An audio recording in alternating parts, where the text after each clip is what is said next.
আসসালামু আলাইকুম রহমতুল্লাহি ওবরাকাতু। প্রিয় বন্ধুরা, আপনার চলে যাওয়া মানুষটিকে আপনি কিভাবে ফিরিয়ে আনবেন? যে মানুষটা একসময় আপনাকে অনেক ভালোবাসতো, অনেক গুরুত্ব দিত, অনেক সময় দিত, ঠিক সেই মানুষটাই এখন আপনাকে গুরুত্ব দেয় না, আপনার ফোন রিসিভ করে না, আপনাকে সময় দেয় না, আপনাকে ইগনোর করে। তো আজকে আমি এই ভিডিওর মধ্যে আপনাদেরকে এমন একটি গুরুত্বপূর্ণ আমল শেখাবো, যে আমলটির মাধ্যমে আপনি আপনার চলে যাওয়া প্রিয় মানুষটাকে ফিরিয়ে আনতে পারবেন 100% ইনশাআল্লাহ। তাই ধৈর্য সহকারে ভিডিওটি দেখুন। কি আমল করবেন এবং আমলটি আপনি কখন করবেন? আমলটি আপনাকে করতে হবে 3 দিন, মাত্র 3 দিন আপনাকে আমলটি করতে হবে। এবং আমলটি আপনি করবেন হলো রাত্র 1টা থেকে নিয়ে 3টা, এই সময়ের মাঝখানে আপনি আমলটি করবেন। আমলটি করার আগে আপনাকে 2 রাকাত নফল নামাজ পড়তে হবে তাহাজ্জুদ নামাজের নিয়ত করে। 2 রাকাত নফল নামাজ পড়তে হবে তাহাজ্জুদ নামাজের নিয়ত করে। আপনি নিয়তটা এভাবে করবেন যে আমি তাহাজ্জুদের 2 রাকাত নফল নামাজ পড়তেছি, আল্লাহু আকবার। আমি তাহাজ্জুদের 2 রাকাত নফল নামাজ পড়তেছি, আল্লাহু আকবার। এরপরে আপনি নামাজ শেষ করবেন। শেষ করার পরে জায়নামাজ বিছিয়ে সেখানে বসবেন পশ্চিম দিক ফিরে।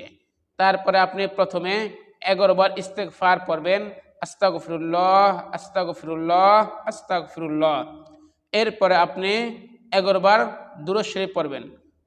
নামাজের মধ্যে আমরা যে দুরূদ শরীফ পড়ে থাকি সেটা, অথবা ছোট যে দুরূদ শরীফ আছে সাল্লাল্লাহু আলাইহি ওয়াসাল্লাম সাল্লাল্লাহু আলাইহি ওয়াসাল্লাম সাল্লাল্লাহু আলাইহি ওয়াসাল্লাম, এটা পড়বেন।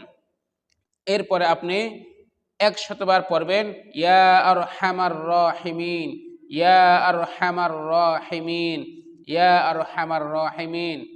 এটা পরে আপনি আপনার শরীরে এভাবে ফু দিবেন। ফু দিয়ে আবার 11 বার দুরূদ শরীফ পড়বেন সাল্লাল্লাহু আলাইহি ওয়াসাল্লাম সাল্লাল্লাহু আলাইহি ওয়াসাল্লাম সাল্লাল্লাহু আলাইহি ওয়াসাল্লাম। এরপর আপনি হাত তুলে আল্লাহ তাআলার কাছে আপনার সেই প্রিয় মানুষটার জন্য দোয়া করবেন, যে মানুষটাকে আপনি পুনরায় ফিরিয়ে আনতে চান। সে মানুষটার জন্য নাম ধরে ধরে আপনি আল্লাহর কাছে দোয়া করবেন। এভাবে আপনি মোট 3 দিন আমলটি করে দোয়া করবেন ইনশাআল্লাহ। আল্লাহ তাআলা আপনার মনের দোয়াকে, নেক বাসনাগুলোকে কবুল করবেন এবং আপনার প্রিয় মানুষটা আপনার নিকট এই 3 দিনের মধ্যেই ফিরে আসতে বাধ্য হবে ইনশাআল্লাহ।